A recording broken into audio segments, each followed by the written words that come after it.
माझं लग्न खरं म्हणजे आता पुढच्या वर्षी 10 वर्ष होतील लग्नाला. पण मला प्रत्येक लग्न बघताना ॲक्च्युली जेव्हा जेव्हा नवरी दिसते तेव्हा स्वतःच्या लग्नाची आठवण ही येतेच, ऑफकोर्स येते. आणि खूप छान गोड आठवणी असतात की आपल्या मैत्रिणी येतात, मित्रमैत्रिणी येतात, नातेवाईक असतात, तेव्हाची ती सगळी लगबग, हे सगळं आपसुकच तो माहोल आठवतो सगळा. पण खऱ्या लग्नात झालेली पंचायत, खऱ्या लग्नात झालेली पंचायत तशी पंचायत नाही झाली म्हणता येणार, पण ती जी घाई गडबड असते ना ती झालीच होती.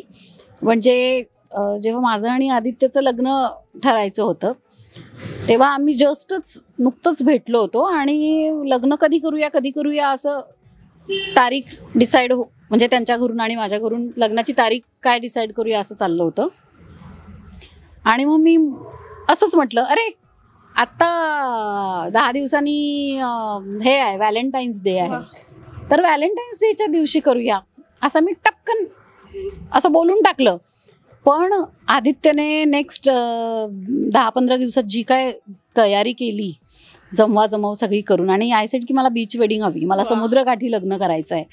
सो मी अगदी सहज बोलून गेले, फरमाईश केली आणि आदित्यने सगळं नेक्स्ट 10-12 दिवसात सगळं अरेंज केलं आणि it was a proper beach wedding. माझ्या लग्नातली मेकअप रिलेटेड गोष्ट, मला मेकअपसाठी खूप वेळ लागला होता आणि माझा नवरा खूप चिडला होता की हे काय इतका वेळ लागतो का मेकअपसाठी, आणि मला नाही करायचं लग्न वगैरे, असं त्याचं सगळं अक्षरशः झालं होतं.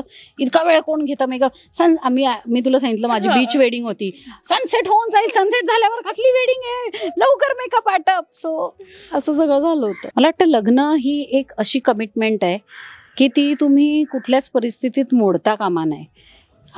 तुम्ही तुमचे काही वीक पॉईंट्स असतात, समोरच्याचेही कधी काही वीक पॉईंट्स असतात. एकमेकांना समजून घेत आयुष्यभर निभवलेली मैत्री म्हणजे लग्न.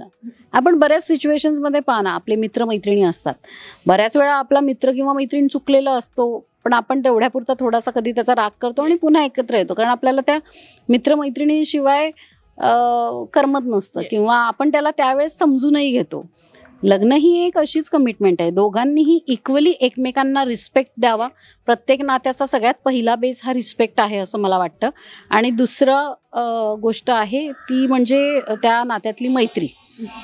तुम्ही कुठल्याही नात्यामध्ये जर मैत्री आणली ना तर ती जास्त टिकते असं मला वाटतं. आज मी माझ्यावरून सांगू शकते की my husband is my best friend, ज्याच्याशी मी अगदी बिनधास्त काहीही शेअर करू शकते आणि तोही माझ्याशी काहीही शेअर करू शकतो. आमच्याकडे घरी पद्धतच नाही आहे की एकमेकांना एकमेकांच्या फोनचे पासवर्ड्स माहिती नाही आहे, एकमेकांना एकमेकांचे ईमेल आयडीज आणि त्याचे पासवर्ड माहिती नाही आहे. आम्हाला सगळ्यांना सगळं एक खूप ट्रान्सपरन्सी आहे आमच्या रिलेशनशिपमध्ये. त्यामुळे मला वाटतं it is such friendship which should last for ever.